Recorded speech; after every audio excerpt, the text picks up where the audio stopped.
সিরিয়ার বিদ্রোহী বাহিনী দেশটির দ্বিতীয় বৃহত্তম শহর আলেপ্পোর বেশ কিছু এলাকা নিজেদের নিয়ন্ত্রণে নিয়েছে। শুক্রবার সন্ধ্যা পর্যন্ত শহরের অর্ধেকের বেশি অংশের নিয়ন্ত্রণ গেছে তাদের হাতে।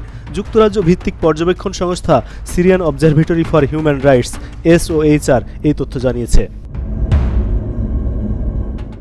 SOHR-এর পরিচালক রামি আব্দুল রহমান জানান, আলেপ্পো শহরের অর্ধেকই এখন হায়াত তাহরির আল শাম ও এর মিত্র গোষ্ঠীগুলোর নিয়ন্ত্রণে। কোনো ধরনের লড়াই ছাড়াই পিছু হটেছে সরকারি বাহিনী।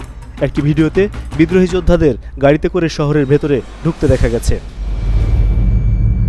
সামরিক সূত্রের বরাত দিয়ে বার্তা সংস্থা রয়টার্স জানিয়েছে, আলেপ্পো বিমানবন্দর বন্ধ করে দেওয়া হয়েছে। বাতিল করা হয়েছে শনিবারের সব ধরনের ফ্লাইট।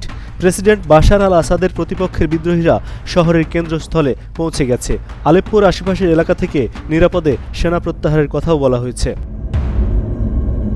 এদিকে দেশটির সরকারের দাবি, আলেপ্পো ও ইদলিব প্রদেশের কয়েকটি শহরে অবস্থান পুনর্দখল করেছে তারা। ওই দুই প্রদেশে বুধবার তাদের মিত্রদের নেতৃত্বে আক্রমণ শুরু হয়েছিল। এখন আলেপ্পোতে অতিরিক্ত বাহিনী মোতায়েন করেছে, তারা বিদ্রোহীদের বিতাড়িত করছে। SOHR আরও জানিয়েছে, শুক্রবার সিরিয়া ও রাশিয়ার বিমান বাহিনী আলেপ্পো অঞ্চলে 23টি বিমান হামলা চালিয়েছে। কয়েক বছরের মধ্যে বিদ্রোহী ও সরকারি বাহিনীর মধ্যে সবচেয়ে প্রাণঘাতী এই সংঘর্ষে 255 জন নিহত হয়েছে বলে দাবি সংস্থাটির। প্রেসিডেন্ট বাশার আল আসাদের বাহিনী 2016 সালে বিদ্রোহীদের বিতাড়িত করার পর এই প্রথমবারের মতো তারা আলেপ্পোতে প্রবেশ করল। SM বাবু, এশিয়ান পোস্ট।